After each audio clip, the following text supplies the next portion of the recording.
Class 12 सकियो र अब तपाईँ काठमाडौँ आउँदै हुनुहुन्छ।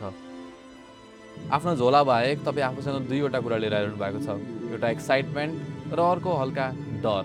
तर अहिले टेन्सन नलिनु, भर्खर बिहानको 4 बजे कलङ्की झर्नु भएको छ, घरबाट पठाइदिएको पैसा पनि छन् र आज बस्नको लागि साथीको रुम पनि छ। र अब तपाईँसँग आफू बस्ने ठाउँ खोज्नको लागि मात्र 3 दिन छ। भेटेला नि 2 दिनमा त यार के गाह्रो होला एउटा खोज्नु त। एक हप्ता जस्तो निस्कौँ ल्याएर बसौँ अनि रुम खोजौँ होला। म नि बुझिदिइरहेको थिएँ त्यहाँको दाइहरूलाई। रमाइलो ब्रो के छ र म्यानेज गरौँला नि त। अहिलेको लागि तपाईँ साथीको रुममा जानुहुन्छ, भर्खरै आउनु भएको छ, अलिअलि थाक्नु पनि भएको होला।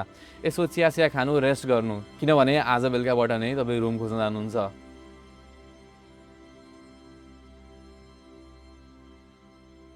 आजको भिडियोमा हामी भर्खरै काठमाडौँ आएको एउटा स्टुडेन्टको लाइफ जिउनेवाला छौँ। नयाँ कलेज, नयाँ साथीहरू, नयाँ जब, नयाँ कलिग्स र अरू सबै कुराको रमाइलो हामी सबै हेर्नेवाला छौँ। र अबको 3 वर्षपछि तपाईँलाई यो डिसिजनको रिग्रेट हुन्छ कि हुँदैन त। This video is presented by Zeliant and supported by Isles Buddy. Let's start. तपाईँको कलेज बानेश्वरमा छ, त्यही भएर तपाईँलाई बानेश्वर नै बस्ने मन छ। सो तपाईँ अब बानेश्वरतिर रुम खोज्न निस्किनुहुन्छ। तपाईँ दिनभरि बानेश्वर, शङ्खमूल, सिनामङ्गलको गल्ली गल्ली हिँडिसक्दा पनि एउटा पनि रुम नपाइसकेपछि तपाईँलाई बल्ल थाहा हुन्छ कि काठमाडौँमा रुम खोज्नु सोचेको जस्तो सजिलो भने छैन रहेछ। जे होस्, तपाईँले एउटा पनि रुम पाउनुहुन्न र बेलुका साथीकोमै फर्किनुहुन्छ। अब दिनभरि डुलेर पनि केही नपाइसकेपछि तपाईँ फेसबुक र हाम्रो बजारतिर फ्ल्याटहरू हेर्नुहुन्छ। यसो हेर्दाखेरि 2-4वटा फ्ल्याट राम्रो पनि लाग्छ तर तपाईँ सर्ट लिस्ट पनि गर्नुहुन्छ। तर आज अलि रात परिसक्यो, अब भोलि फोन गर्ने भनेर 2-4वटा नम्बर सेभ पनि गरेर राख्नुहुन्छ। र भोलि कल गर्दा पो बल्ल थाहा हुन्छ त्यो फोटोहरू पोस्ट गर्ने मान्छे घरबेटी नै होइन रहेछ, ब्रोकर रहेछन्। ब्रोकरलाई एडभान्स डिपोजिट दिएपछि मात्र रुम देखाउने रे, त्यो पनि फोटो एउटा रुम अर्को। साथीमा बसेको पनि 3 दिन हुन लागिसक्यो, त्यहाँबाट निस्किने बेला पनि भइसक्यो तर कहाँ बस्ने भन्ने अत्तो पत्तो नै छैन। र तपाईँ यहाँ एक्लै हुनुहुन्न, तपाईँ जस्तै हजारौँ स्टुडेन्टहरूले काठमाडौँ आउने बित्तिकै फेस गर्ने मोस्ट कमन प्रब्लम भनेको यही नै हो। फ्रस्ट्रेटेड भएर बेलुका साथीसँग कुरा गर्नुहुन्छ र साथीले होस्टेलमा बस्ने सजेसन दिन्छ। खाने, बस्ने, रुम सफा गर्ने, कपडा धुने केही कुराको टेन्सन लिनु पर्दैन, बस पैसा पे गरिदिए हुन्छ। फर्चुनेटली तपाईँले भनेकै बेला होस्टेल पनि पाउनुहुन्छ तर तपाईँले रुम सेयर गर्नुपर्छ। जे भए पनि अब अप्सन नै छैन। सो भोलि नै तपाईँ होस्टेलमा सिफ्ट हुनुहुन्छ। फाइनली तपाईँ होस्टेल आइपुग्नु भयो। आजबाट खाना, बस्न केही कुराको टेन्सन छैन। So it's time to enjoy Kathmandu now. तपाईँको लागि फ्रिडमको पहिलो टेस्ट भनेको नै काठमाडौँ भएको छ। अब कसैले कहाँ जाँदैछस् भनेर सोध्दैन, कसैलाई एन्सर नै गर्नु पर्दैन, जता गए पनि भयो, जति बेरसम्म बसे पनि भयो, आफ्नै हिसाबले। र अब यही काठमाडौँ एक्सप्लोर गर्ने क्रममा नै तपाईँले नयाँ नयाँ मान्छेहरू भेट्नुहुन्छ, नयाँ नयाँ कुराहरू ट्राई गर्नुहुन्छ र यही बिचमा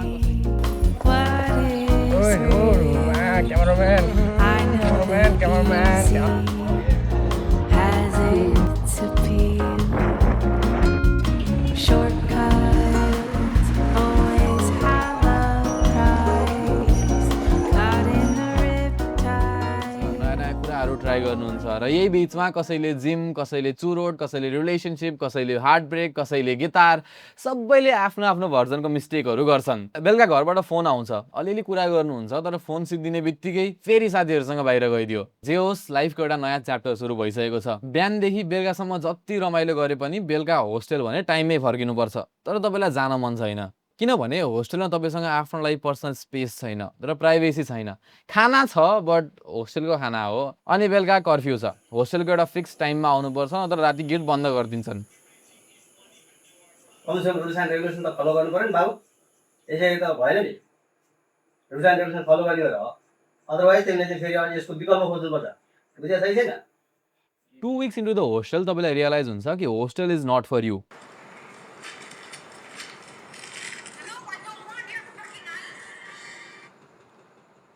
तपाईँलाई अब आफ्नै पर्सनल स्पेसको निड फिल भइरहेको छ। सो अब घरमा हेल्प मागेर, त्यो ब्रोकरलाई फोन गरेर, पैसा तिरेर after 10 days you finally get your own room. Last floor छ यार कोठा, यस्तो केही मिला छैन यहाँनिर त। यो रुम तपाईँको कलेजबाट एकदमै टाढा छ। सो तपाईँले पब्लिक ट्रान्सपोर्ट युज गर्न थाल्नुहुन्छ।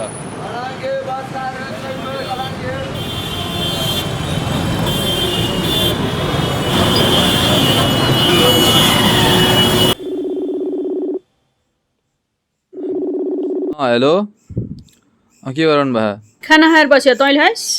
खाना खाएन मैले भर्खर आइपुगेँ म कति ढिला गरे त नि गाडीमा अनि जान आउन गर्दा गर्दै 3 घन्टा जस्तो लगाइदिन्छ जाम हुन्छ त्यही भएर ढिलै हुन्छ जहिले नि आउँदाखेरि आफ्नै साधन भए भए अलि सजिलो हुन्थ्यो कि है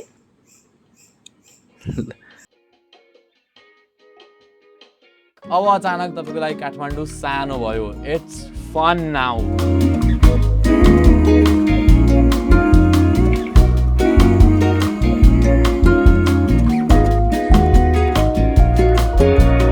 Pinch me, what is real?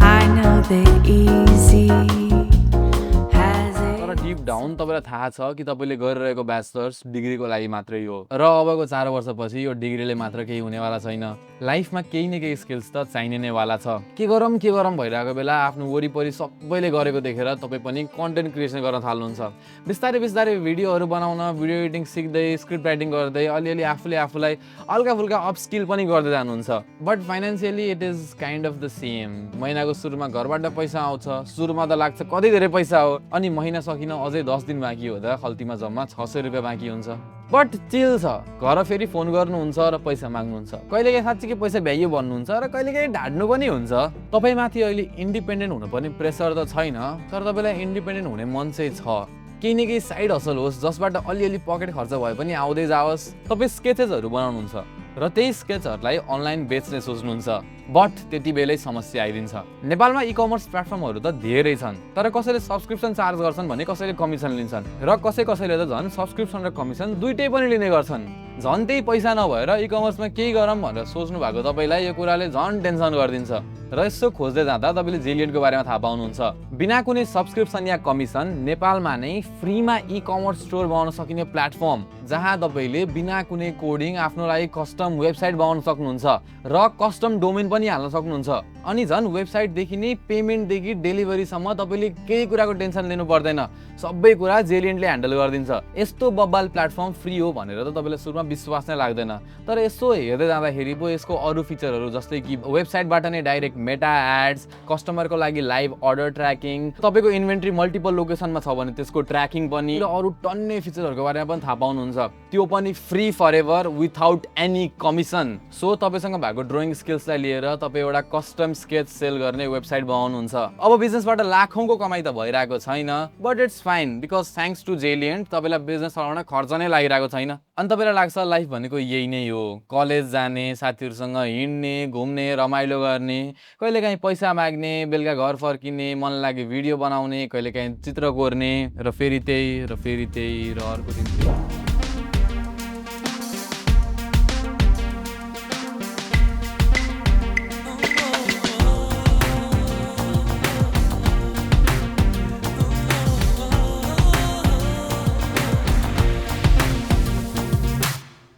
Sorry पहिला अघि बढेमा पछि मेरो अतीतलाई छोडेर बाटो नहाल्दै जान्छ कता अब रोकिन्न सपनाको भारी बोकी सानो काँधमा कमारी खेली आफ्नै छायासँग बाटो नहाल्दै जान्छ कता भागिरहेछु म दौडिँदै उफ्रिँदै नाच छातीभित्र मन अत्तिँदै डोहोऱ्याइरहन्छु मन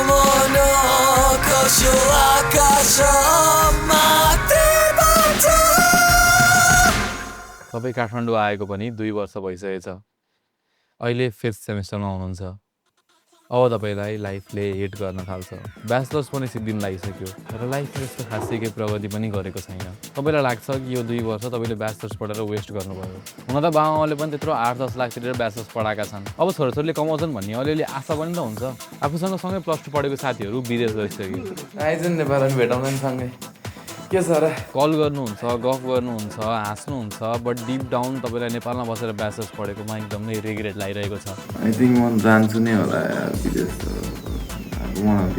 अनेस्टली भन्नुपर्दा जान्छु यार। तर बाहिर जान्छु भनेर डिसिजन लिन मात्र पो सजिलो हुन्छ त, प्रोसेस गर्न झनै गाह्रो छ। आइएल्स कताबाट सिक्ने, मक टेस्टहरू दिन कता जाने, स्पिकिङ प्र्याक्टिसहरू कसरी गर्ने, यो सबै कुराले तपाईँलाई कन्फ्युज बनाउन थाल्छ। सो तपाईँ डिफ्रेन्ट इन्स्टिट्युटहरूमा गएर बुझ्नुहुन्छ र त्यहाँ बुझ्दा हरेक शनिबार आएर मक टेस्ट दिन पर्ने, क्लासको टाइमिङ पनि तपाईँको जब र कलेज अनुसार नमिल्ने भएकोले तपाईँ इन्स्टिट्युटहरू जोइन नगर्ने सोच्नुहुन्छ। But then you find out about IELTS buddy, जहाँ तपाईँ घरै बसेर नै आइएल्सको लागि स्पिकिङ, राइटिङ, लिसनिङ टेस्टहरू दिन मिल्छ र घरबाट नै मक टेस्टहरू पनि दिन मिल्छ। र आइएल्स बडीको एपबाट नै तपाईँको इङ्ग्लिस प्र्याक्टिस गर्नको लागि तपाईँकै लेभलको इङ्ग्लिस स्पिकरसँग पेयर अप गरेर कन्भर्सेसनहरू पनि गर्न मिल्छ। अनि भिजा इन्टरभ्यूको लागि पनि एपबाट नै इन्टरभ्यू फर्मेटमा नै प्र्याक्टिसहरू गर्न मिल्छ। र यो एपमा भएको एआई त झन् अफिसियल आइएल्सकै ब्यान्डमा एक्जामिनरहरूको क्राइटेरियामा ट्रेन गरेको भएर एक्युरेट पनि रहेछ। तर आइएल्स जोइन गर्दैमा तपाईँको अहिलेको प्रब्लम भने सल्भ हुँदैन। अहिले तपाईँलाई जब चाहिरहेको छ, पैसा नपुगेर होइन, घर माग्न मन नलागेर, लाइफमा अलिकति स्टेबिलिटी चाहिएर र अलिकति अब आफ्नो करियरमा पनि केही गर्छु भनेर। र यो 2-3 वर्षको अन्तरालमा तपाईँले कन्टेन्ट क्रिएसनबाट सिकेको स्किलहरूले तपाईँले एउटा कन्टेन्ट राइटरको जब पाउनुहुन्छ। घरबाट रेगुलरली पैसा त आइरहेको छ, तर त्यो बाहेक पनि तपाईँसँग अब अर्को स्टेबल इन्कम सोर्स छ। अब सानो सानो कुराको लागि घरबाट कसरी पैसा माग्ने होला, के भन्ने होला भन्ने कुराको टेन्सन लिनु पर्दैन। तपाईँले अब फाइनली अडल्ट मनी कमाउन थालिसक्नु भएको छ and life feels good. For a few months until you realize हरेक दिन बिहान उठ्यो, कलेज गयो, अटेन्डेन्स दियो, त्यसपछि काममा गयो र फर्किँदाखेरि र बेलुका रुममा आउँदा तपाईँसँग खाना बनाउने एनर्जी पनि बाँकी हुँदैन। तपाईँ रेगुलरली खाना स्किप गर्नुहुन्छ। हुन त काम भनेको दिनभरि टेबलमा बसेर कम्प्युटरमा गर्ने हो, but still you are exhausted. जब छ, फ्रिडम छ, पैसा छ, इन्डिपेन्डेन्स पनि छ, तर आफ्नै लागि 2 टाइमको खाना बनाएर खाने टाइम र एनर्जी छैन। कलेज गयो भने कलेजमै साथीहरू छन्, जबमा गयो भने जबमै कलिग्सहरू छन्, तर दिनभरि मान्छेको बिचमा भए पनि बेलुका रुममा फर्किएपछि तपाईँ एक्लो फिल गर्नुहुन्छ।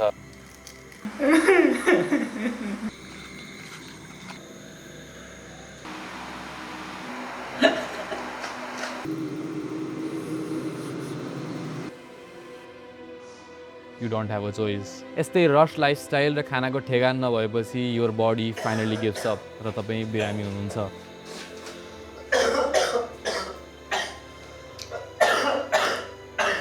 कलेजको साथीहरू कलेजसम्म मात्र हुन् र कामको कलिग्सहरूलाई आफ्नै लाइफको टेन्सन छ। उनीहरूले तपाईँको बारेमा सोचेर बस्न भ्याउँदैनन् र न त घरमा कोही छ भन्नु जसले ख्याल राखिदिन सकोस्। तपाईँ बिरामी हुनुहुन्छ, गाह्रो भइरहेको छ, एनर्जी नै छैन, शरीरमा उठ्न सक्नु भएको छैन, बट स्टिल तपाईँलाई केयर गर्ने मान्छे कोही पनि छैन र तपाईँसँग त्यो खाटबाट उठेर बाहिर गएर फार्मेसीमा गएर आफ्नोलाई औषधि किन्ने एनर्जी पनि छैन।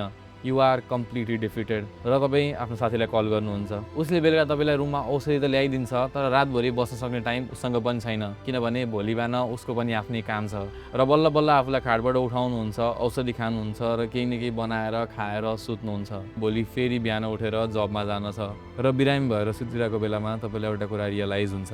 यो लास्ट 3 वर्षमा तपाईँले धेरै कुरा सिक्नुभयो।